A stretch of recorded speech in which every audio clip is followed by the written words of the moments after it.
Selon la loi fiscale, le taux d'imposition sur le revenu des personnes physiques est de 5,5% sur tous les revenus perçus au cours d'une année fiscale, après un abattement forfaitaire de 500 000 francs CFA.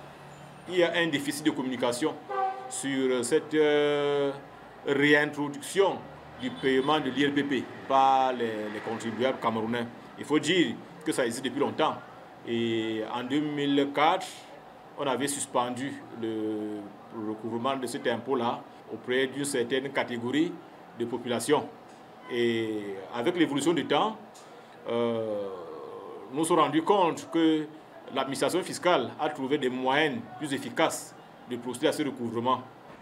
Il s'agit, selon la Direction générale des impôts, d'une contribution à l'effort collectif qui concerne les Camerounais dont les revenus proviennent de l'extérieur, les étrangers résidant au Cameroun, tous les salariés, les retraités et commerçants, ainsi que les personnes ayant des revenus même issus des activités agricoles ou du bail. Il y a des gens qui sont des milliardaires. Comment ne pas aller? Ça ne vaut pas la peine de les mettre en prison, qui donnent un peu de ce qu'ils ont. Ça nous allège un peu la tâche. Nous n'en avons rien. On sort comme ça pour chercher 1000 francs. Depuis le matin, vous voyez, nous sommes peut-être à 14-15 heures. Moi, je n'ai rien, je n'ai même pas encore mangé. Je n'ai pas encore mangé. Mais je dois payer cet impôt-là. Si l'État ne t'aide pas, l'État ne te donne pas, il veut prendre sur quoi?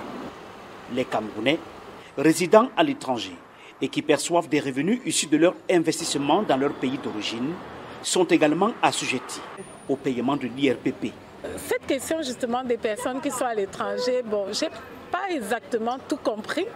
Peut-être qu'il faudrait communiquer davantage parce que je suis tombée sur un TikTok ce matin justement où les gens qui étaient à l'étranger se demandaient mais ils payent déjà les impôts à leur employeur qui retiennent déjà la source là-bas. Comment se font-ils qu'ils vont encore payer? Enfin moi je ne sais pas trop. Louis-Marie Kakde, économiste et militant du SDF, un parti de l'opposition, ne trouve aucun inconvénient à l'option prise par le gouvernement d'élargir l'assiette fiscale par le paiement de l'IRPP. Toutefois, l'économiste questionne l'utilité publique des impôts collectés au Cameroun. Les gens vivent l'impôt au Cameroun comme si c'était une pénalité, puisqu'ils ne voient pas la contrepartie de l'impôt qu'ils payent. Or, le citoyen qui paie l'impôt devrait avoir une compensation à travers les actions publiques.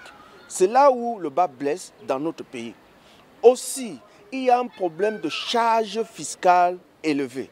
Les gens estiment, dans un pays où, d'une part, le pouvoir d'achat est trop bas, les revenus sont très faibles, les salaires sont trop bas, les gens estiment qu'en fait, on ne devrait plus prélever le peu qu'ils ont. Et donc, l'équation à résoudre dans notre pays est celui de relever le niveau de vie des Camerounais. Les fiscalistes affirment que le Cameroun est également dans un engrenage mondial de l'uniformisation du système fiscal. Si on peut avoir les informations sur une entreprise américaine qui est basée au Cameroun,